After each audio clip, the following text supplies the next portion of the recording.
sommaire de cette édition, au Burundi, le principal opposant Agathon Rwasa a créé ce mercredi un nouveau parti dans la perspective des prochaines élections générales prévues en 2020.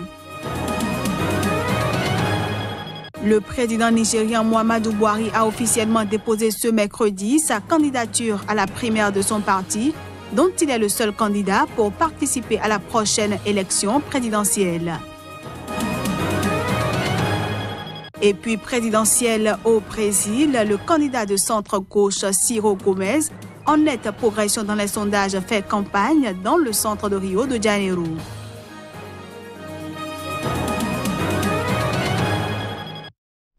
Merci de toujours préférer Sika TV pour vous informer. À toutes et à tous, bienvenue. On démarre cette édition par le Burundi où les membres du parti FNL, entendez, les Forces nationales pour la libération se réunissent et ce, pour créer un nouveau parti politique, le Front national pour la liberté à Mizero, Ya Burundi, espoir des Burundais. Pour ceux qui sont avec le sigle FNL comme Force nationale de libération, on ne peut pas dire que c'est la même chose que Front national pour la liberté. C'est tout à fait différent. Et puis, par ailleurs, je pense qu'on a intérêt à ce que le climat politique se détende. La loi burundaise, elle est là. Qu'on l'apprécie, qu'on ne l'apprécie pas. De toute façon, elle ne reconnaît pas les coalitions des indépendants. Et si nous voulons fonctionner normalement, nous devons nous ajuster. Et en nous ajustant, il faut créer des partis politiques. Le mouvement politique, c'est ce qu'il est, mais nous plaidons à ce qu'il y ait des changements. Nous voulons que les Burundais comprennent que ce Burundi, c'est pour tous les Burundais, militants de partis politiques ou pas, et tout un chacun a quand même une pierre à apporter à l'édifice. En République démocratique du Congo, 6 responsables de l'opposition, dont 2 candidats à la présidentielle, Félix Tshisekedi et Vital Kamerhe, ont appelé ensemble ce mercredi le régime du président Joseph Kabila à respecter la loi électorale sous peine d'entraîner le chaos dans le pays. Dans une déclaration commune, également co-signée devant la presse par Jean-Pierre Bemba, Moïse Katumbi, Adolphe Mouzito et Antipas Mboussa, les candidats à la présidentielle Félix Tshisekedi et Vital Kamerhe ont appelé ensemble ce mercredi le régime du président Joseph Kabila à respecter la loi électorale. L'appel a été lancé de Bruxelles. À l'approche de l'élection présidentielle du 23 décembre, ses opposants réclament notamment le rejet de la machine à voter imposée par la CENI, la Commission électorale nationale indépendante, en violation de la loi électorale, ainsi que le nettoyage du fichier électoral de tous les électeurs non identifiés par des empreintes digitales, soit environ 10 millions de personnes selon eux. Ils exigent aussi la participation effective des candidats exclus ou invalidés pour des raisons politiques, plaidant pour des élections inclusives et que la mission de l'ONU au Congo, MONUSCO, puisse être associée à l'organisation logistique du scrutin. Dans le test distribué à la presse, ils avertissent que 9 préalables au total sont posés et faute de les respecter, la CENI et le gouvernement seront tenus responsables du chaos et des conséquences auxquelles conduira l'organisation d'une parodie d'élection. Plusieurs dossiers de candidature à la présidentielle ont été rejetés, dont ceux de Jean-Pierre Bemba, l'ex-chef de guerre acquitté en juin par la Cour pénale internationale, et d'Adolphe Mouzito, ancien Premier ministre, issu du parti lumumbiste unifié PALU. Sont recensés au total 21 dossiers de candidature à la présidentielle. La liste définitive sera rendue publique le 19 septembre, conformément au calendrier électoral publié par la CENI. Au Nigeria, le président Muhammadu Buhari a officiellement déposé ce mercredi sa candidature à la primaire de son parti, dont il est le seul candidat, et ce, pour participer à la prochaine élection présidentielle prévue en février prochain.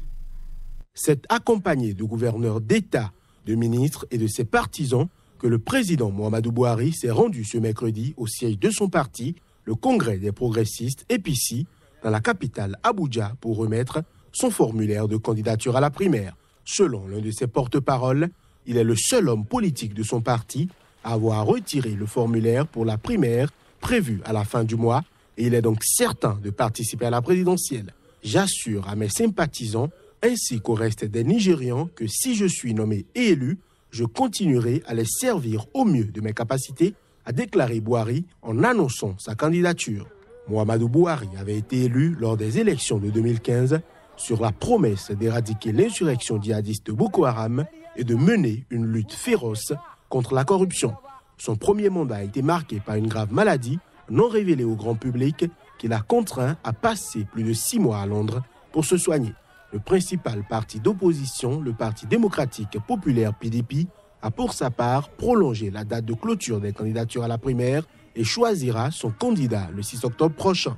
Parmi ceux qui ont déjà déclaré leur intention de concourir, l'ancien vice-président Atiku Abubakar et le leader du Sénat, Bukola Saraki, sont des adversaires farouches de Muhammadu Bouhari.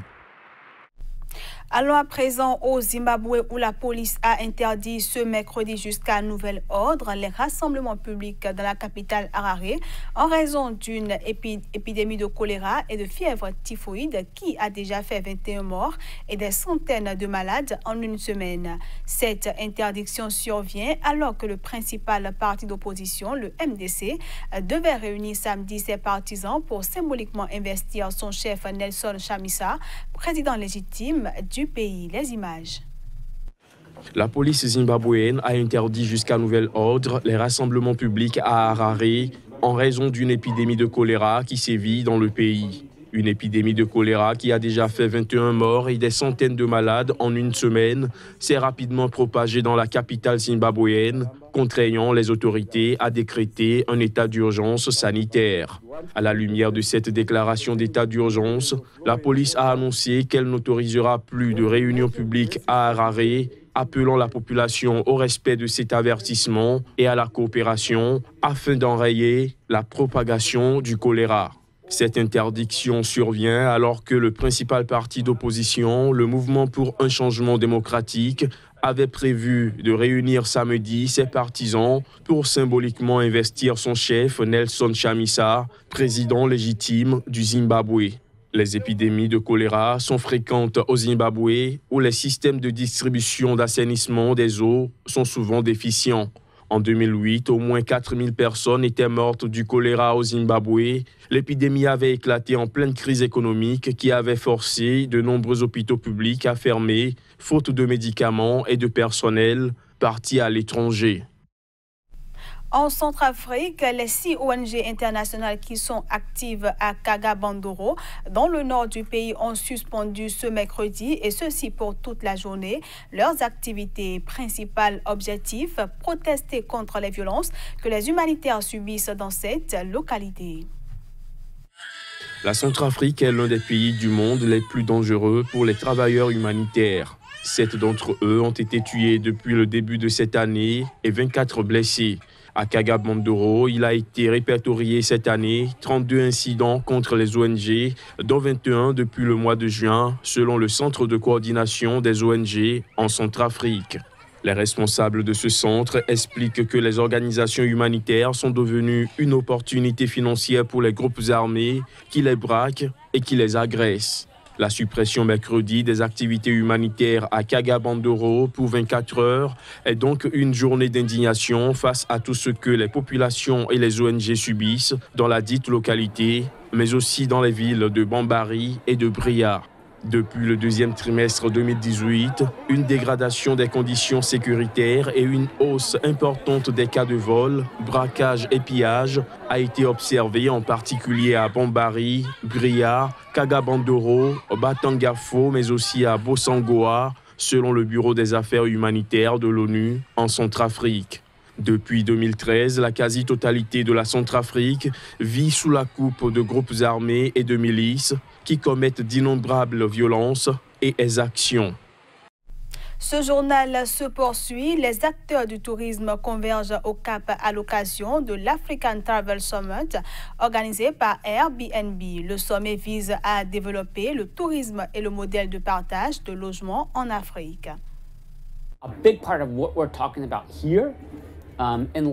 Une grande partie de ce dont nous parlons ici à Langa, en Afrique du Sud, et pour l'ensemble des 54 pays du continent, c'est de savoir comment les voyages vont se développer ici comment pouvons-nous nous assurer que nous le faisons d'une manière qui distribue plus équitablement les bénéfices? We have created one visa for 3 countries.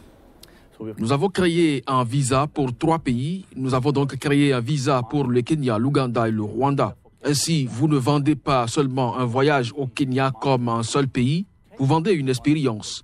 Et donc, vous pouvez voir la migration de la faune sauvage, vous pouvez profiter des plages de Mombasa, vous pouvez aller au lac et au Nil, et puis vous pouvez aller au Rwanda et voir les gorilles. And then you can go to Rwanda and see the gorillas. Nous devons vraiment revoir notre façon de cibler et je pense que nous avons tous ces produits.